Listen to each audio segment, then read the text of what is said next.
In this video, we will discuss surface labels. If you'd like to follow along with this video, please open the file surfacelabels.dwg located in the training folder as discussed in the Working with this dataset video. Civil 3D provides dynamic labeling functionality. What this means is that any labels you add to Civil 3D that are associated with a Civil 3D object will update automatically. Let's look at this functionality as it relates to surfaces. If you wanted to start labeling functionality, it is available in the Annotate tab, Labels and Tables panel. However, it's a little easier if you select the surface you want to label, and then in the Labels and Tables panel, you choose it from here. Note that if you pick the Add Labels dropdown, the default commands are listed here. However, if you select the command right here, instead of choosing Add Surface Labels, it will use the default style defined by the command settings, not allowing you to change what labels get used. It's recommended you choose the Add Surface Labels option instead. Let's look at the different label types: slope labels, spot elevation labels, and contour labels.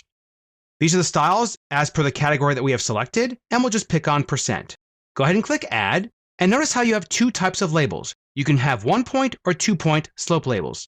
Let's just choose 1-point for a second and see what happens. When you choose 1-point labels, what Civil 3D does is it drapes the label onto the triangle face and shows the exact slope as it is on that triangle face. Press Escape, and let's go ahead and choose Slope Label again, and click Add. Pick our surface, and let's choose 2-point. Now with the 2-point label, what it does instead is it takes the actual points and where they fall on the surface and defines the labels from those 2 points, ignoring what's going on in between.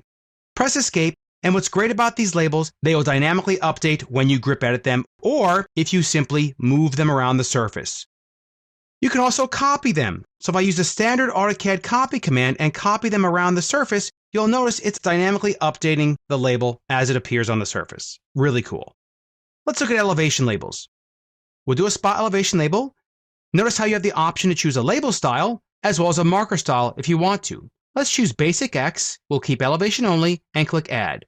Select the surface, pick a point, similar functionality as with the slope labels. If you move it along the surface, it updates automatically, as well as if you copy the label, it'll update automatically as well. Lastly, let's look at contour labels. Let's first do a contour single to get an idea of what's going on with contour labels. These are the styles that you can choose from for major and minor contours. We'll click Add and go ahead and select our surface. What you're doing is simply clicking on a contour line to automatically add the contour label. Now let's press Escape and let's see what's really going on. Civil 3D creates something called a contour label line. This contour label line is a dynamic label that when stretched across any contour, notice how it will update automatically and show you the contours that appear across that contour label line. If you want to edit any of the properties defined by this contour label line, let's say for instance, we don't want the minor labels here, we'll go ahead and go to the Properties palette, and you can go ahead and toggle these off and on as you need to basically get whatever contour labels you need. Pretty cool. You can even copy these as well.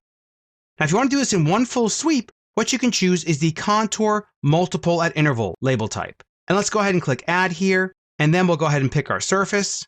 And what you're going to do is simply define a starting line to start from, and then the intervals along the contour that you want to be displayed.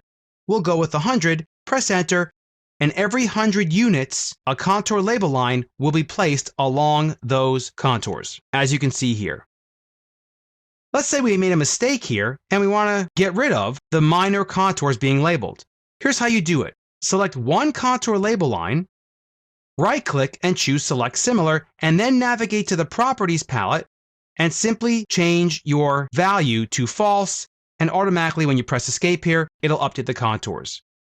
Note the contour label line does go on a layer, and you can simply set that layer to be a no plot layer.